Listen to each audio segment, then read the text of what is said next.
It's a orange juice.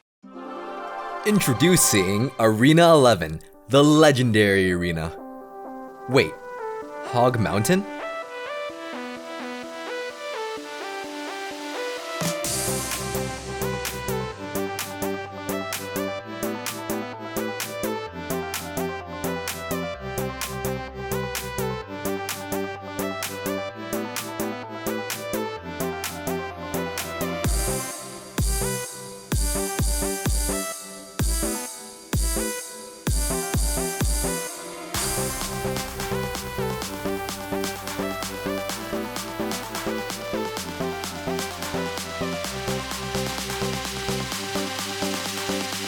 My god. Alright, so joining us here today is Woody from Reddit Alpha. Many thanks for inviting me, Yarn. It's always great to get to do some videos with you. So how are you feeling about the Bandit right now? About the Bandit. I think that you showed us how it ought to be played. You know, I tweeted out this GIF earlier from your video of you getting a 3 for 12 trade and then knocking the tower. I don't know. I haven't seen anyone play it better than you. I'm feeling, you know, just kind of so-so on it right now because it feels like a card that is like, ideally is meant to knock down the kind of glass cannon troops, the range troops. Like ideally she'd be going up against things like, you know, archers or musketeer on the back end, and then trying to take that into a counter push after she finishes them off. A lot of people are feeling like she's a little underpowered, but skeletons don't even fully counter her. Like, I've had instances where people would put skeletons in front of the tower, she'd wipe out those 4 skeletons, then go straight to the tower. Yeah, it's only 1 elixir, but it's kind of hard, you know? A lot of people aren't feeling very confident about the Bandit right now. Like, that GIF is kind of gimmick. Who's gonna plant those very specific cards? Right, it is a little gimmicky, but I think it was more of a proof of concept, really, than, you know, just like demonstrating actual gameplay. Her abilities to dash from like one side to the other are really great. The spread out, you know, opponents often will spread their troops out in order to try to prevent you from being able to kind of lock on to all of them. She counters that. She is kind of the troop that gets value best when those kind of smaller troops are spread out because she gets to do the dash, right? The dash, the key mechanic that she is working with, that 4 tile range needs to be maintained to get the value out of her. You don't really get very much if you're just rocking that closer attack. She's actually pretty weak on that front. She hits just about as hard, I think, as like a knight. Is that right? Yeah, it's really similar to a knight, and I love how her dash is invulnerable. Like, she just completely bypasses the first attack from a bowler. It's so great. Oh, by the way, true red and blue is fixed. Check this out. Check it out. Check it out. Hog push. What? No units? What the fudge? It's fixed. It's the same on both sides. Oh yeah, you saw it here first live, ladies and gentlemen. I'll probably be posting a video about like all the changes because it did fix it, but it also changed some certain interactions as well. Like Tornado operates a little bit differently now. It's very subtle though. Yeah, all of our competitive nerd tendencies have gotten used to playing in one very specific way. It's good to know that the developers are working on those little tiny quality of life differences on the back end to improve. I disagree. Quality of life. If they had quality of life, then we would have 5 deck slots. Oh man, that's true. That's true. This is competitive quality of life, though, right? We're looking specifically at the things that make it possible to turn this thing into an esport, making it a little bit more equitable on both sides, right? Yeah, they sound like they're more inclined to make it more of an esport. Before they were kind of divided, but I think they're really putting a focus on it nowadays. That's true. They were kind of wishy-washy. They you know, were really seeking to, I think, protect the brand. That's the impression that I got, making sure that Clash Royale has this good reputation in the community by you know, making sure that every event that takes place is kind of well tuned to what they're looking for. And once they kind of establish themselves, then focusing more on, you know, letting the players do kind of whatever suits them in terms of, you know, advancing that scene. For example, the clan battle is only going to be available for 3 days out of 14. They have shown that they are really interested in like perfecting something, almost to the point being withholding in some of these you know, game modes. The draft mode's another great example of that. It comes back every once in a while, but Clash Royale really is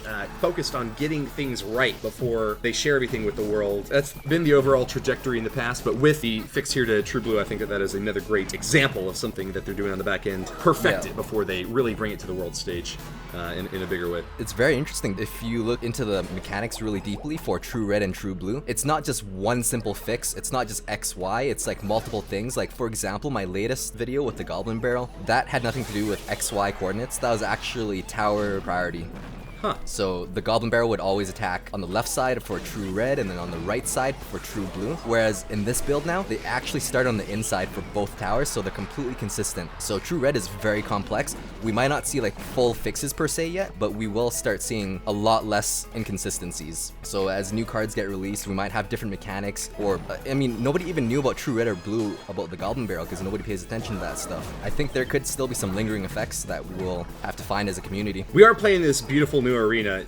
What do you think of it in terms of just the art? You know, not really thinking about it too hard on the competitive front. It's like a Frankenstein of the Hog Arena and that Roll Arena. It's kind of weird. Yeah, it's still got these like really super big statues up here, right? What is it? The big blue dude and the red dude? Yeah, and they're actually kings now, whereas before they were hog riders, and most people didn't even realize they were hog riders. I didn't realize until half a year into the game that those statues were hog riders. Yeah, they were hog riders. They look like these big old, you know, just mythical giant dudes, but they really were just hogs. So that's why the new arena is replacing the old arena, and the old arena is getting a new name. It's no longer the legendary arena, right? Yeah, it's gonna be called Hog Mountain, which it should have been on the first day. That makes so much sense. It'll be cool. This arena is a nice change. Well, Yarn, you are a consummate mortar defender. I don't think I'm ever gonna be able to get this thing to lock on. You keep on teasing me and saying that this thing doesn't deserve a nerf, or doesn't deserve a buff, rather. Switch my words up. I think you've got to agree with me here. I'm always on your tail for right? that. Right? You got a buff mortar. What was that? Well, I've probably played 1,000 mortar games before then. Really funny. I was actually scared to speak out about it back then because there's just so much animosity towards the mortar back then. That good. I know. And they made it a lot worse by increasing the deploy time. And then they introduced a bunch of hard counters, most notably the Royal Giant. But speaking of Royal Giant, I would like to run a Royal Giant deck. Yeah, let's do that. So I'm secretly a mortar advocate, but I really don't think it needs a buff right now. You're a mortar advocate, but you don't think it needs a buff? No. Okay. How do you feel about the Battle Ram? Battle Ram, I still think is a little underpowered. I feel like it pretty rarely actually reaches the target that it's looking for, and then even when it does, you're going to use it right now against me just to prove a point. even when it does, you know, the two barbs that pop out are good, but not great. A little too fragile or a little too slow. I think that if they buffed it up one way or another by improving one of those, that'd be good. I think you're just looking at it the wrong way. I never expect it to connect to the tower. What it is just kind of a decoy. I forced you to play your furnace right there. And then after the furnace, the barbarians supported my bandit, and that way I was able to get your tower from there. It's really a threatening card, but I would never consider it like a hog just because it's very, very hard to connect. I feel like it's more defensive, in my opinion. I guess it's all about how you perceive it. Oh, I've been proven wrong. The Battle Ram, sleeper hero of the March update. You actually didn't have many opportunities for me to use Battle Ram because if you rushed in with Electro Wizard and Knight, then I would have used Battle Ram defensively. Right as the Ram pops, then the barbarians would kind of attack everything, and the Ram already has a lot of health. It has 756 health, so the total health is actually pretty good value for it. Okay. I have seen him several times by some really good players. Surgical Goblin comes to mind, someone who showed me that it can be used, it is viable. I don't know if it's great, but it does get value here and there. I feel like it's perfectly balanced right now. That's why it's not being overused. Alright, so that's going to wrap it up for tonight. Thank you so much for appearing tonight, Woody. Yeah, it was my pleasure stopping by. Thanks for not stopping me too hard in some of these matches. You've clearly been doing your homework on preparing with the Bandit. She's a great new card, and I look forward to experimenting more with her as well. But until next time, thanks for inviting me, and I hope to get some more games in with you soon. It was a pleasure, so stay tuned for more quality OJ.